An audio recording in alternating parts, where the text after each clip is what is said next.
Welcome to another edition of Swim Easy Speed. Today we're going to look at a video from the R Swimming forum on Reddit, and a guy just asking for some help.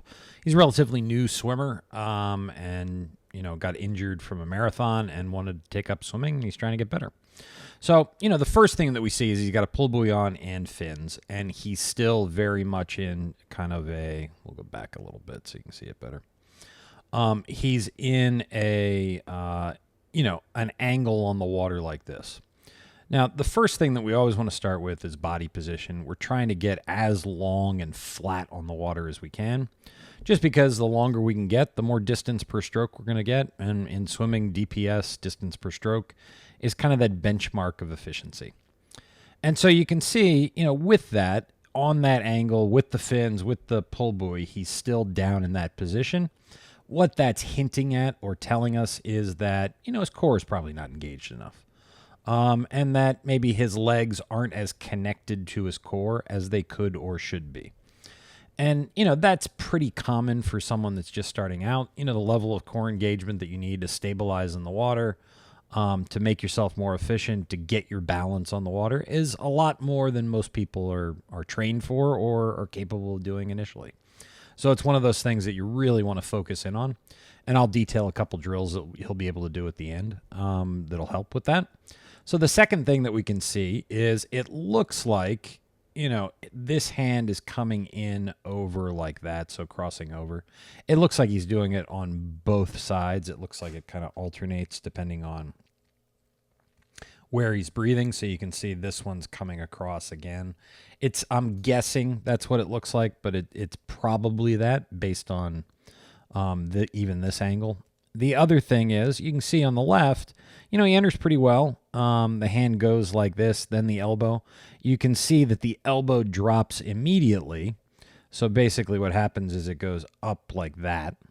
So then he's going to be pressing down at the front of the stroke. A lot of this, again, is because of body position. So if, we're angled on the water like this, natural angle of the shoulder is going to be more like that. So you're going to start off pressing down on the water. As opposed to if you were, we'll back it up, get to a better position so you can see it. So you can see right there he's pressing down on the water. So if he was more in a position like that on the water, where he'd be able to get his shoulder more wrist below elbow, elbow below shoulder, he'd then be able to set the catch and start to pull immediately. So in this position, with his like that, you're more than likely to start with the shoulder in that position. So then that's what you get at the front. So then all you're doing is really pressing the head and shoulders up, and then more likely the feet and hips are going to drop. So again, this is kind of body position, just feel for the water kind of issue.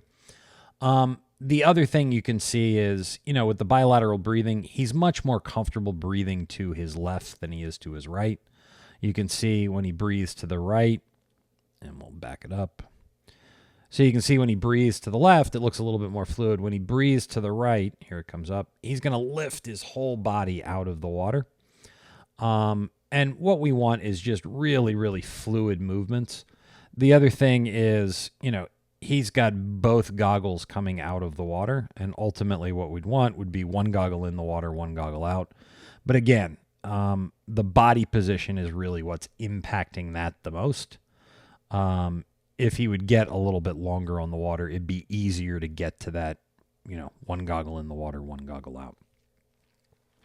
So the first place that he's going to want to start is, and this is a lot of triathletes, he's going to want to start with basically the position 11 drill. And that's just trying to get you long on the water, trying to get everything to enter in straight. So just like this drill right here, you just grab a PVC pipe and you're trying to hit the same spot on the stick each time. And you just replicate that over and over again with a lot of core engagement and a nice solid kick. And you'll find it's easier to kick when you're doing this. The second thing would be kick with the brick and fins. The brick is a weighted kickboard. Fins are going to really put a lot of pressure on your core. The brick will put a lot of pressure on your core and force it to engage, and then force you to hold that very straight line down the middle of your body, which is what we want. And we want to practice that over and over again. So as always, thank you for tuning in. Please like, share, comment, subscribe. I can't tell you how much that helps the channel.